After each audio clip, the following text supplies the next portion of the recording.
I'm Glen Richardson, and I'm an entrepreneur, and I'm the Chief Marketing Officer for a company called Frugo, which is a global marketplace where people can buy from all over the world in one place.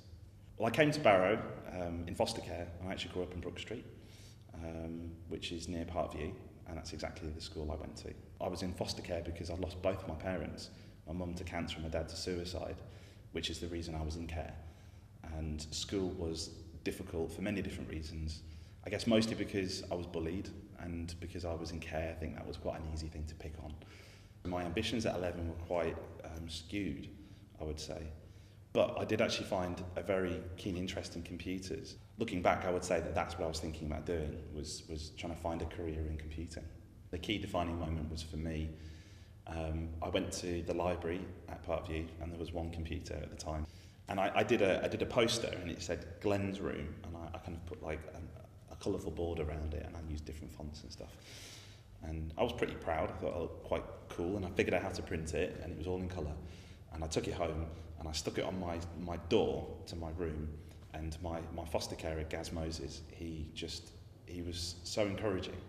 He was just like, "Oh, Glen, this is awesome, like you did this." I mean, he's like over the top, obviously trying to encourage me in it, but it did the job. Another defining moment in my history was actually my form tutor, and it was also my English teacher as well.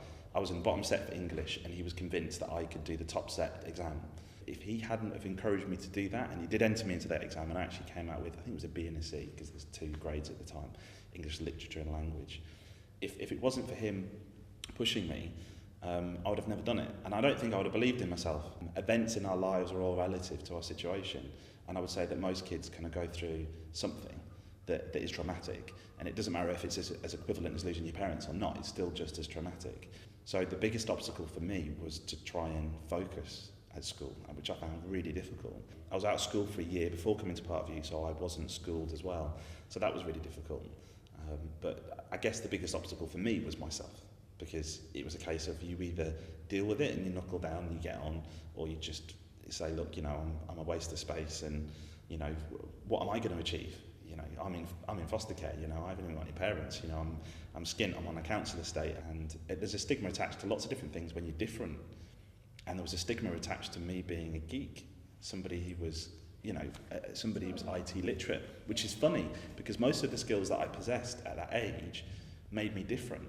But now, it would make me different if I didn't know them. IT is no longer a skill set, it's a cultural thing that you learn. It's like learning how to breathe in and out, or how to open the car door, or make yourself a cup of coffee or a sandwich, or go out with your friends. It's just normal. I think if I could have communicated to myself that the reason that I'm being bullied could be the very reason that I'll succeed, and to stick with it, I think that would have meant a lot. I think it would have inspired me to keep on doing what I was doing. Because I had an interest in technology, I decided to go to Furness College and do a national diploma in IT, and I thought that was going to be my natural progression.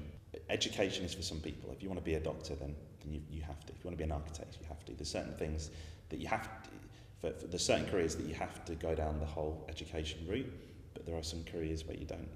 There's no education required. And I actually only did a year of my national diploma, and then actually went and got a job. Our next door neighbour saw a newspaper clipping for it was web designer, Crumbria Newspapers, and it was something I'd been telling people about the internet and wanting to be a web designer. And web designer wasn't a recognised title or job even at that current point in time. So it was quite an unusual advert. So I was presented with this advert, and I applied for the job, and I got it. If you look at my LinkedIn profile, you'll see that I've had, I think it's something like 16 jobs since I was, I think since I was 16. So yeah, I went to Crumbria Newspapers, and I helped them put all their newspapers online. I actually decided I'd start my own business. So I guess that was in and around the time of about 21 when I decided to start my own business. And I went back to my passion of the internet and design, and decided to start my own design agency. When you run your own web design company, you get opportunities all the time.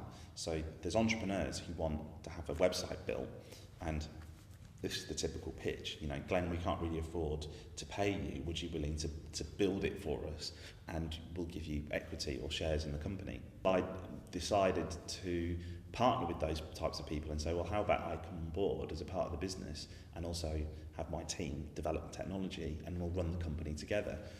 And one of those situations was a company called Auto Miles, which was a rewards company for the automotive industry, which did really well, but my business partner decided to make some mistakes, which meant that their business, unfortunately, wasn't doing particularly well. And we decided to sell that business. It opened up some really big doors. So the person I sold it to, for instance, I've since set up a couple of more businesses with him, and I continue to work with him quite closely. I was very close to bankruptcy. I mean, I had so many different credit cards. You know, some of the credit cards had like 30 grand on them. So it was, you know, selling that company for me was vital for me to dig myself out of a huge hole. I decided that I'd move back to Cumbria from where I was living in Reading, and I actually decided to marry my childhood sweetheart. Success isn't a destination, it's a journey. I think that you have to enjoy the journey, and you have to smell the roses along the journey, because otherwise you miss it. You know, you get there and you're like, what just happened? I think that my only regret in my 20s was that I was chasing the money, and money was my biggest priority. And since I changed my priority from money to enjoyment and a life and smelling the roses, actually my career is progressing much quicker. So ask yourself, what do you want to be doing for the rest of your life, day in, day out? And pursue that dream and do it. If you're good at playing the violin, play the violin. I would say you already know what you want to do. It's just about having the faith in yourself that you can do it. So yeah, have I missed anything out? I suppose. There were teachers at Part of You that definitely told me that I would not make anything of myself. So in your face,